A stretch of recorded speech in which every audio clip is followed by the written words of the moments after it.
आपके पीड़ित मदेना साहब का परिवार किस तरह तकलीफ था 18 का, अब छोड़ो 18 में जाओ, 2018 के अंदर जिस तकलीफ के दौर से गुजर रहा था, मैंने उनकी मदद की, विधायक बनवाया।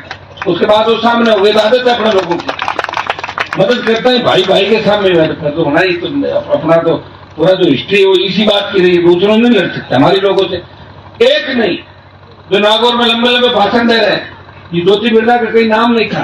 2009 के अंदर रूपाराम जी और मैं इसको लेके आए, हमने कहा रिचवाड़ हरिंदर को छोड़ के इसको टिकट दे दो, इसको कोई नहीं जानता था नागौर। इसके पिताजी की जैतन में जमानत जब्त हुई थी, 12,000 वोट आए थे 90 के अंदर, ये जानते चौधरी साहब पीछे में। 1990 में जब जनता दल का दबदबा था, तब रिचवाड़ मिर्जा देवाना से चुनाव लड़े, इनके पिताजी ने जीत करी नाथुराम जी को कि मेरा बेटा तो यहीं से लड़ेगा, तुम्हारे बेटे को वहां लड़ाओ, तो उन्होंने जैतन उतार दिया और 12,000 वोट आए। जिसके पिताजी के 12,000 वोट आके जमानत जब्त हुई 1990 में, और उसकी बेटी को 20 साल बाद हनुमान बेनीवाल बीजेपी में रहते हुए भी लेके आता है कि कांग्रेस पार्टी इसको उम्मीदवार बनाए, मैं वसुंधरा जी की रड़क निकालूंगा तो कांग्रेस को जिताऊंगा, और जीता के हिंदुस्तान की सबसे बड़ी कंटेक्ट भेजा। हुआ क्या?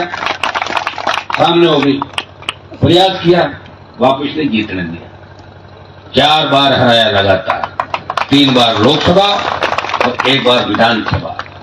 ऐसा नहीं है, अब ठीक है कई बार उपचुनाव होते हैं, देखते हैं। अभी ये कोई खींवसर के अंदर लोग बड़े पिछले खींवसर हनुमान जी के हार, हनुमान जी की हार नहीं है, हनुमान जी तो जीते ही है।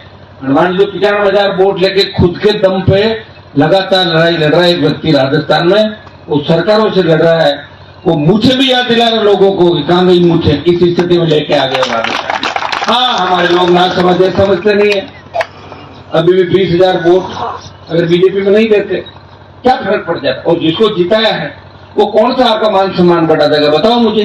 आपका मान सम्मान 2-3 महीने में कहीं कहीं सड़क में नजर आ जाएगा, देख लेना आप कहीं कहीं बढ़ाता है। मैं बता रहा हूँ आपको, आप देखोगे, चिंतन करोगे और सोचोगे तो आपको लगेगा कि क्या कर दिया हम लोगों ने। इतने भी समझदार नहीं है।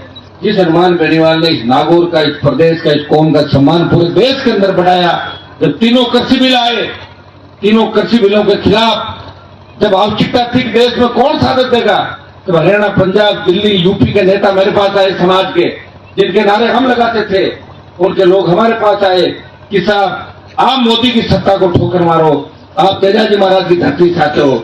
मैंने मोदी की सत्ता को ठोकर मारी, मेरी मिनिस्ट्री ठुकराई और इस कौम के लिए 70 दिन सड़क पर बैठा और मोदी को ठीक कर दिया, और सम्मान किसानों का लौटा है।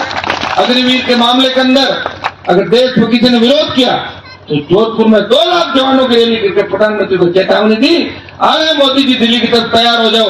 डर गई मोदी।